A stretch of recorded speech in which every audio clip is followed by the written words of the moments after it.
పూలైనా చామంతి పూలైనా డైరెక్ట్ పెడితే రాదు. సో దీన్ని మనము ఇలా గుమ్మానికి ఎండిపోతాయి కదా, అట్లయినా సరే, లేకపోతే మనం ఎండబెట్టేసి ఇలా చేసుకొని స్ప్రింకిల్ చేసుకుంటే వచ్చేస్తాయి బంతి పూలు, చామంతి పూలు. చూడండి ఇక్కడ ఎంత మెస్సీగా అయిందో. శంకు పూలు వైట్ ఫ్లవర్స్వి సీడ్స్ దీని నుంచి వచ్చినాయి. సో మళ్ళీ మనం నాటుకుంటే మళ్ళీ వచ్చేస్తాయి. దీంట్లో పర్పుల్ ఉంది, వైట్ ఉంది. ఇది చూడండి తిరునామాలు, బాగుంది కదా. సో ఈ 3 పీస్ సెట్ మనకి అక్కడ ఐమాక్స్ దగ్గర నర్సరీ మేళాలో దొరికినాయి. చాలా బాగున్నాయి అక్కడ.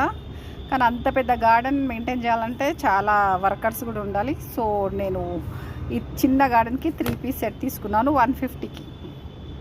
సో ఈ సీడ్స్ ఇట్లా స్ప్రింకిల్ చేసేస్తే ఇది నర్సరీ మేళాలో దవనం చాలా బాగా వస్తుంది. మర్మం స్మెల్ ఇది దేవుడికి ఎక్కిస్తే మంచిది, చాలా బాగుంది. కానీ ఇది ఉంటుందో పోతుందో అని కొద్దిగా ఫియర్ ఉంది. కానీ స్మెల్ అయితే అమేజింగ్ ఉంది.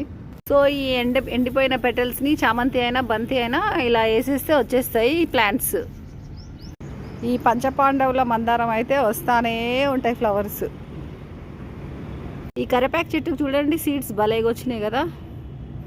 ఇది వాము చెట్టు చూడండి ఎలా ఎండిపోయిందో, వస్తుంది చిగురు. సబ్జా సీడ్స్, ఇవి సబ్జా చెట్టు. ఇప్పుడు చిన్న గార్డెన్కి అయినా సరే 1 hour 2 hours పట్టింది.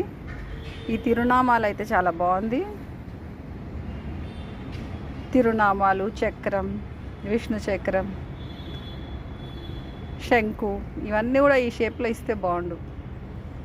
Thank you all for watching.